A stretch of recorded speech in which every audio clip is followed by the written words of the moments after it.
राजेश अपनी पत्नी सुधा और अपनी बेटी मुन्नी के साथ हेलीकॉप्टर में बैठने के लिए तैयार खड़ा था। तभी पायलट सभी को हेलीकॉप्टर में बिठाने के लिए उनके पास आता है। सभी एक एक करके हेलीकॉप्टर में बैठते हैं, जिसके बाद पायलट हेलीकॉप्टर को उड़ाना शुरू करता है। तभी राजेश खिड़की से बाहर देखता है और अपनी पुरानी यादों में खो जाता है, जब उसके पिता देवी प्रसाद ने उसे अपनी इंजीनियरिंग की पढ़ाई में कम नंबर लाने पर घर से निकाल दिया था। राजेश, हमने इतना पैसा लगाकर तुम्हारा इंजीनियरिंग में एडमिशन करवाया और तुमने क्या किया?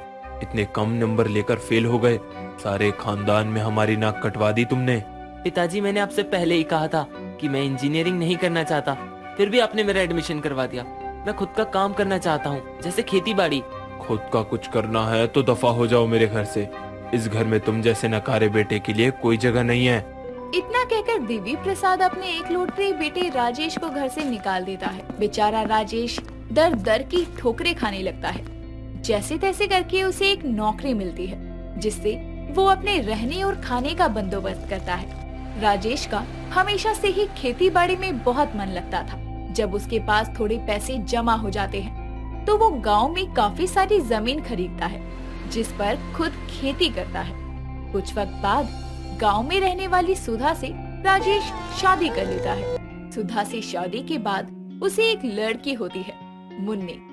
सब कुछ ठीक चल रहा था। ऐसे ही एक दिन मुन्नी अपने पिता के पास आकर कहती है, पापा पापा, आपको पता है मैं रोज ना रात को अपने घर के ऊपर से हेलीकॉप्टर को जाते हुए देखती हूँ। मुझे भी उस हेलीकॉप्टर में बैठना है। अच्छा, और हेलीकॉप्टर में बैठकर कहाँ जाओगे? जाना कहाँ है ये तो नहीं पता। हेलीकॉप्टर जहाँ ले जाएगा वहीं चली जाऊंगी। बस मुझे तो आसमान की सैर करनी है। ठीक है बेटा, एक दिन तुम्हें हेलीकॉप्टर में जरूर बैठा दूंगा। अपने पिता के हाथ सुनकर मुन्नी खुशी से झूम उठती है और पूरे गांव में शोर मचाने लगती है। सुनो सुनो सुनो, सब लोग सुनो। काकी, चाची, बूढ़ी, दादी, काका, सब सुनो। मेरे पापा मुझे हेलीकॉप्टर में ले जाएंगे। मैं, मेरे पापा, मेरी माँ, हम सब हेलीकॉप्टर में घूमने जाएंगे। बड़ा मजा आएगा। मुन्नी की बात सुनकर सब लोग आश्चर्यचकित हो जाते हैं। मुन्नी की फैलाई हुई अफवाह की वजह से सारा गांव राजेश और उसके परिवार का मजाक बनाने लगता है। ऐसे ही एक शाम उदास हुई मुन्नी अपनी माँ की गोद में सर रखकर लेटी हुई थी। तभी सुधा उससे कहती है, मुन्नी बेटा, कैसा सपना है तेरा हेलीकॉप्टर की सैर का? बेटा, हम गरीब हैं। भगवान के रहमो करम से हमारे पास खाने के लिए खाना है और खेती करने के लिए जमीन है। यही बहुत है। महंगे शौक हमारे लिए नहीं है बेटा। सुधा इतना बोल ही रही थी कि तभी वहाँ पर राजेश आता है और मुन्नी भागकर अपने पिता के गले लगती है और कहती है, पापा पापा, सब लोग कहते हैं कि आपने मुझसे झूठ कहा। हम गरीब हैं और गरीबों के घर कभी हेलीकॉप्टर नहीं आ सकता। हम कभी हेलीकॉप्टर की सैर नहीं कर सकते क्या? मैं जानती हूँ आप मुझसे बहुत प्यार करते हो। आप कभी मुझसे झूठ नहीं खाओगे। पापा, हम गरीबों के घर हेलीकॉप्टर आएगा ना पापा? हाँ बेटा, आएगा, जरूर आएगा। तुम्हारा ये सपना जरूर पूरा होगा। बस तुम रो मत, चुप हो जाओ। इतना कहकर राजेश मुन्नी को चुप करवा देता है, जिसके बाद वो खेलने में मगन हो जाती है। तभी सुधा कहती है, ये आपने क्या किया? आपने उस मासूम से ऐसा वादा क्यों किया जो पूरा नहीं हो सकता? हम हमारे हालातों से भली भांति परिचित हैं, फिर भी। सुधा, भरोसा रखो। अगर मेरी बच्ची का सपना है कि वो हेलीकॉप्टर में बैठकर आसमान की सैर करना चाहती है, तो उसका ही सपना जरूर पूरा होगा। फिर चाहे मुझे दिन रात एक करके कितना भी पैसा क्यों ना कमाना पड़े, मैं अपनी बच्ची का सपना जरूर पूरा करूंगा। इतना कहकर राजेश भी अपने काम में लग जाता है। दिन गुजरते जाते हैं, पर राजेश को कुछ समझ नहीं आता कि आखिर मुन्नी के सपने को कैसे पूरा किया जाए। तभी उसे अपने एक पुराने दोस्त समीर का ध्यान आता है, जो उसके साथ इंजीनियरिंग की पढ़ाई कर रहा था। जैसे तैसे करके वो समीर का नंबर ढूंढ निकालता है और उसे कॉल करता है। हेलो, समीर बात कर रहा है? जी हाँ, समीर बोल रहा हूँ। आप कौन? समीर, मैं राजेश बोल रहा हूँ। राजेश त्यागी, फर्स्ट ईयर स्टूडेंट, इंजीनियरिंग। अरे राजेश, तू इतने सालों बाद आज कैसे? अरे यार, तू तो एकदम ही भूल गया था। कितने टाइम बाद आज याद किया है। और बता, कैसा है? हाँ, मैं बहुत अच्छा हूँ। अगर तेरे पास थोड़ा वक्त हो तो मुझे अपना पता बता दे यार, मैं तुझसे मिलना चाहता हूँ। हाँ, लिखना, बताता हूँ। इतना कहकर समीर राजेश को अपना पता बताता है, जिसके बाद राजेश फोन कट कर देता है। और अगले ही दिन समीर के बताए अनुसार उससे मिलने उसके घर जाता है, जहां जाकर राजेश समीर को अपनी पूरी आपबीती बताता है।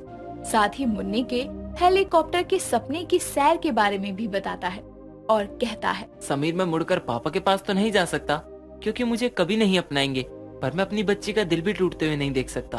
तू मेरी बच्ची का सपना पूरा करने में मेरी मदद कर सकता है। मैं गरीब अपनी सारी जमा पूंजी लगाने के लिए तैयार हूँ। अरे यार, तू दोस्त है मेरा, तेरी मदद नहीं करूंगा तो किसकी मदद करूंगा। तू चिंता मत कर, हम मुन्नी बेटी का सपना मिलकर पूरा करेंगे। समीर से हाँ सुनकर राजेश को एक नई उम्मीद नजर आती है, जिसके बाद वो वहाँ से वापस घर आता है।